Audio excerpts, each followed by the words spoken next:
Hello and welcome to this tutorial. In this tutorial I want to show you how you can customize your car. So like when you drive to this garage here, in this case this is our paint and spray. So you drive through the garage, open it up. The car drives inside and you have the options to change the color, for example, to white, red, orange and whatever you want, and then you can leave and drive with a new color.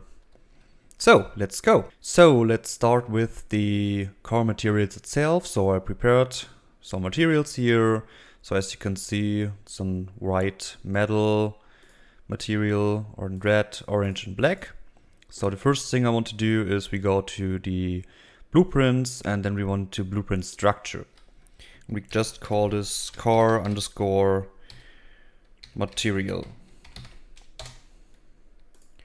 Open this up, and the first thing I want to do is this will be the name.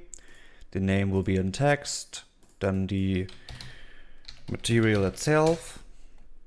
This will be in my case a material instance, object reference, and the third part will be the color, because we need this for the HUD later. And this will be an liner color in this case. So we can save this and now we can use this. So let's go and open up our AI car, and I want to create a new variable. This will be the materials. And the materials will be our car material that we created, so our structure. And this will be an array. And when I compile and save this, you can see we can add up some colors here, and this will be has all the different values here. So let's call this metal white, and we go to our colors here and select it, put it right here. And when we open up this color, we can copy and paste the color itself right here. So as you can see, we have the name, the material and the color. So I skipped that process. As you can see, now we have all four materials here. So next part is we want to create an HUD for this. So I already prepared something. So this is the spray HUD. So it's pretty simple. You go to blueprint class, search for HUD, and then you select the HUD. And there's nothing inside them, as you can see. So you can just leave it. And we want to create a widget. So the user interface widget blueprint. And what I've done here is I prepared something. We have 4 buttons here. So you can just search for button, put it right here. And these are just, simple buttons. And we have a button for leave with a text for leave. So now we need some functions here. So we go to the graph, select one button here. So this is color 1. And on clicked event, we just hit this plus here, as you can see, and we do this for all buttons. Like that. So now we can put some functionality inside here. So the first thing is I want to create a new function for this, and the function will be called change color. So on change color, we want to cast to our AI car like that. And then we need the get player pawn, and we'll connect it like that. Great. So now we go from as AI car and say get materials. There it is. That's our array that we created. And then we'd say just get a copy. And I want to do is we take our change color here and create a new parameter as an input. and this will be the index, or especially the color index. And of course, this will be an integer. Then we can connect the color index with our copy of the array, like that. And then we go from here and say set material. And then it asks for what we want to set the material, and we want to set it for the mesh itself. So, and then it has connected for us the functionality. And then we connect, of course, the set materials. The material is, of course, the output here. So we need to break car material first. Then we have our options here, the name, material, and color that we created. And of course, we connect the material to the material. And leave it to 0, because when we go to the mesh itself, as you can see, the color of the car is element 0. So we can leave this element index to 0. So that's the whole change color function. Compile and save this. And then we just call the function. So on color 1, of course, we call the color index 0. On 2, we call this 1. On the third, we call this 2. And on 4, we call this on 3. So that's just the change color function. Now we want to, of course, have a leave function, but we have to prepare something for this. So now I want to create a second function that will be set colors. So on the set colors function as well, we cast to our AI car like that. And as well, we say get player pawn connected. And as well, we say get materials like that. And what we need here is as well get a copy. But we duplicate the get copy 4 times, like that. And then we connect the array to all of these copies. And put this here to 0, this to 1, this to 2, and this to 3. Like that. So, and again we say break car material, and put this for all of these copies here, like that. So, and what we want to do now is we take our color, that's the buttons, color 1, 2, 3, and 4. So this one here, put it right here. So get color 1, get color 2, get color 3, and get color 4. And on color 1, we want to set the background color for all these 4 situations. So this will be color 2 as a target, color 3 as a target, and the color 4 as a target. And then we just connect these so it will be set all the background colors for the different buttons. And then we can just get the materials, so the color 1, color 2, color 3, and color 4. So this will be set the background color of the buttons here, so that we can see the different materials that we want to set. Great. So now we have to go to our garage here. So this is pretty similar to the last tutorial. So the garage tutorial, if I put the link in the description. So inside our paint spray, so our garage, we have some things. We have the box collision as a trigger when we drive in before the garage. We have the garage itself, so it's just a static mesh, skeleton mesh in this case. We have the indoor camera, we have a box collision to stop the car, and the indoor spawn and outdoor spawn. That's just the static mesh, so that's just a sphere.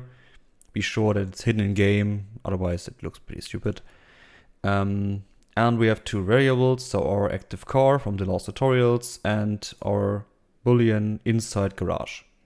So let's fill up this with some functions. So the first function we want to create is the set garage.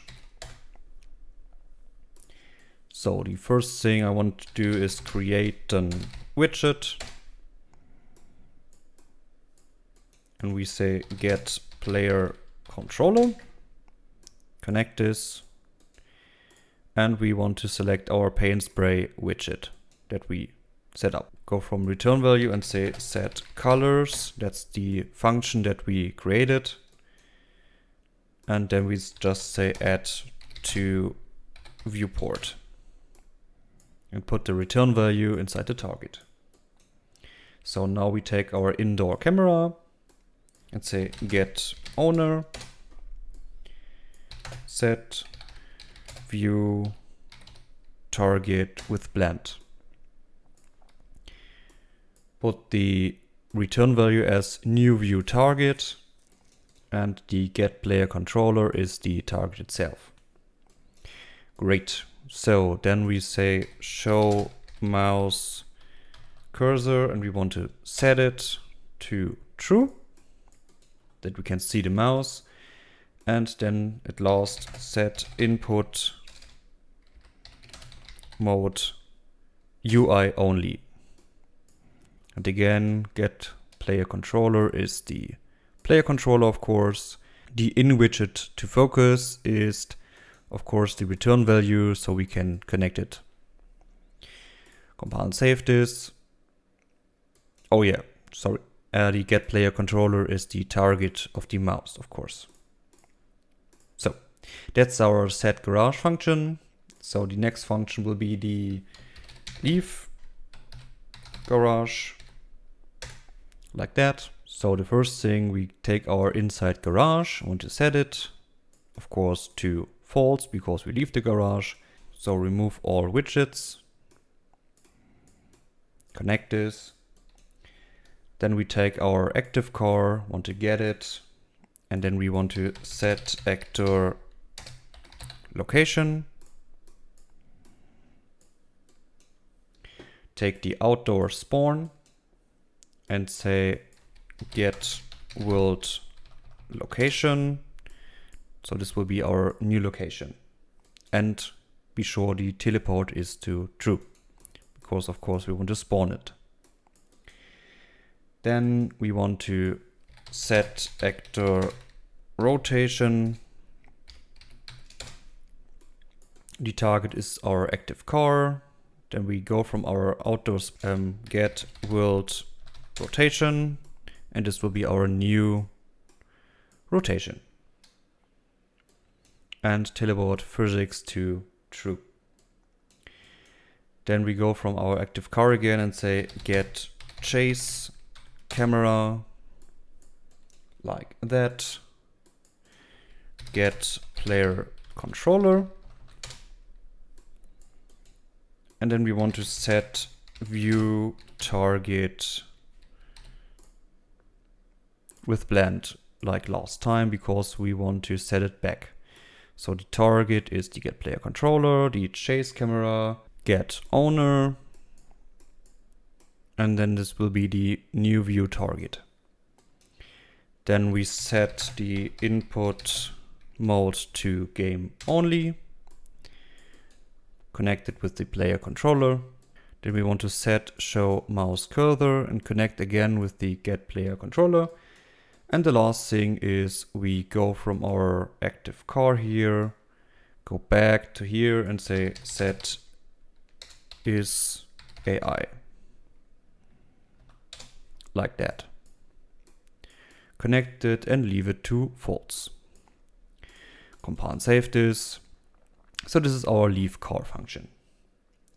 And now we have to fill up this event graph. So the first thing is on the trigger, open this up here, and on component begin overlap, we cast to our AI car. So this will be the other actor. then we want to set the active car to our AI car. And then we go from our AI and say set garage. So be sure that you put this as a variable to the car here. So as you can see, this is right here. So this is just our pay and spray object reference, like this one. And we want to set it, of course, we just say reference to self because we are in the garage here, and then we set the garage. Great. So then we need then add custom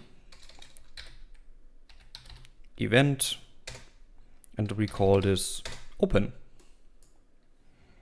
So we take our SK door garage, so that's our skeleton mesh here. Then I just say play animation.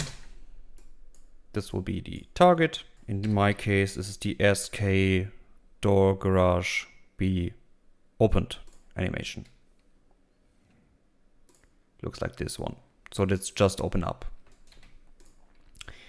Great. So then we want to have a delay of, in this case, or in my case, 6.67 seconds. That's exactly how long the animation takes. Then we go from our active car again and say set active path. So on complete, we just leave it there because I don't want to have an active parse. As you watched my previous tutorials, this is be necessary so the car don't try to follow any path in this case. Then we say set is AI, of course, to true, because you would drive forward by its own. And the last part is, then we go again from the active car and say driving. So we just call our driving function here, put the speed to 0.5. And then we just call set garage, our function that we created. Compile and save this. So this is our open function. And of course, we need then stop function so that the car is stopping inside the garage. So back there. So again, we go into the details, take our stop trigger, so the box collision, say begin overlap. Again, we cars to our AI car. This will be our other actor. Then we need a branch here. Take our inside garage as a condition. Then we call our stop function from the AI car, of course, on false. That means we're not inside the garage at this point. Then, of course, we want to set the inside garage because now we are inside garage, of course. And then again, we want to play an animation for the door that it's closing. So in this case, this is my SK door garage be closed animation. Yeah. So that's it quietly. But we go back to our iCar, and what I want to do is I want on the enter key that we just call from our garage our open function on pressed. So that's it. Just one function is left. So we go back to our widget and we have the on-click the leave button. So this one down here. Of course, we want to cast to our AI car again. Say get player on. And then from the AI car say get garage. And from the garage, we want to call the leave garage function. That's it. So let's take a look. When we drive through the garage, we hit this collision box. So we activate the begin overlap. So it set the car. Then on enter, we open up the animation. So the animation will play, the car will drive inside and will set the garage. The set garage function will be add the widget to the viewport and leave the control to UI only. And when we hit leave, it will be take everything back. So let's see if it works. We go inside the car, drive through in front of the garage, hit enter, the animation will be played. It's switched to the indoor camera, activate the widget, drive the car inside, stop there, close the garage, then we can switch around the colors. And when we hit leave, it spawns the car in front and we can drive with a new color. Great! So I hope you enjoyed the tutorial. If any questions, please let me know, and yeah, goodbye!